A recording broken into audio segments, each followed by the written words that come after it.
Ei tää varsinaisesti ole semmonen kutsuvan näköinen. Se, että sit kun on semmonen vihreä baana, niin just näin. Se vähän huutaa enemmän sun nimeä. Ei tätä soraa ole kiva keräillä vielä 3 päivän päästä sukan pohjalla. No just niin. Meillä on Suomessa yhteinen haaste. Meidän lapset ja nuoret eivät liiku riittävästi. Sitä ei helpota, että sorakentät ovat varsin huonossa ja mutaisessa kunnossa joka syksy ja kevät. Espoon Laajalahdessa lähdimme ratkaisemaan asiaa yhteisöllisyyden kautta.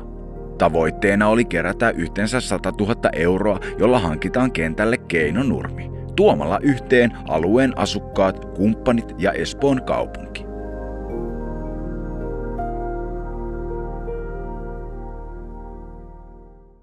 Eli nyt on selvää, että me halutaan se keinonurmi tänne Laajalahteen Espooseen.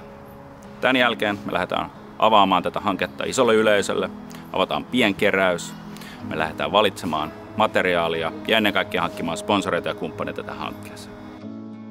Seuraavaksi tapasimme Espoon liikuntapalvelupäällikön kanssa. Moikka Jarmo, mitäs meillä on näitä vaihtoehtoja nyt sitten kentäksi täällä?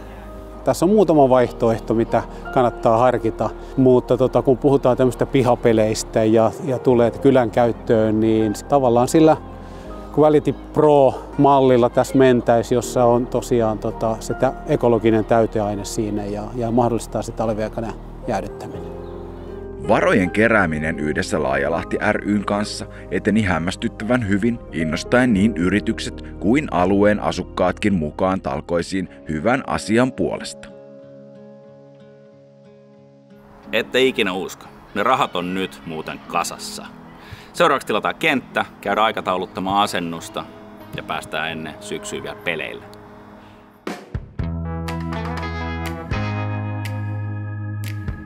Tämä projekti on ihan mahtava meidän koulun näkökulmasta. Tämä on sekä välitunti että liikuntatunti käytössä. Mä pidän erityisen hyvänä sitä, että me saadaan tätä kentän käyttökautta pidennettyä, että ne syksyn ja kevään kuralammikkoajat jää pois. Kiva, kun tähän ruvetaan tekoniin. Voi käydä paljon useammin ja että pystyy muitakin lajeja pelaamaan kuin vaan futista. Se on paljon mun mielestä pehmeämpi ja kivampi pelaa. Et sit kun hiekka just kaatuu, niin se on vähän ärsyttävää. Se pölyttää just enemmän ja sitten kengät menee likaisemmiksi. Niin kuin me kaikki tiedetään, junnut tänä päivänä liikkuu aivan liian vähän. Siihen me halutaan tehdä muuta.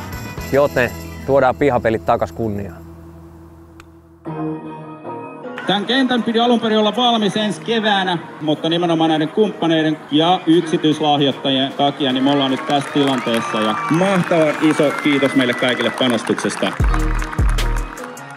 Nuorten ja kaiken ikäisten liikunnan edistäminen on ehdottomasti tärkeä asia Killa FC:lle ja tämän takia meille sopii hienosti olla mukana Pihapelit-projektissa. Mulle aina tärkeää tällaisena urheilumiehenä on ollut se, että nuoriso liikkuu ja se on oikeastaan se syy, minkä takia me ollaan tässä Pihapelit-hankkeessa mukana, että saadaan kaikille avoin kenttä kaikille käyttöön ja mä oon kyllä erityisen innoissani tästä projektista. Pihapeleistä on lähtenyt mullakin kaikki urheiluliikenteeseen. Se on tärkeää viettää ulkona nuorten ja frendien kanssa yhdessä aikaa. Sieltä tulee ne parhaat muistot ja parhaat ystävät.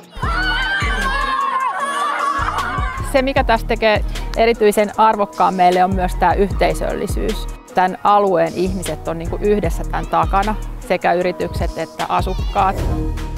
Laajalahden pihapelit keinonurmi on siis hankittu ja asennettu.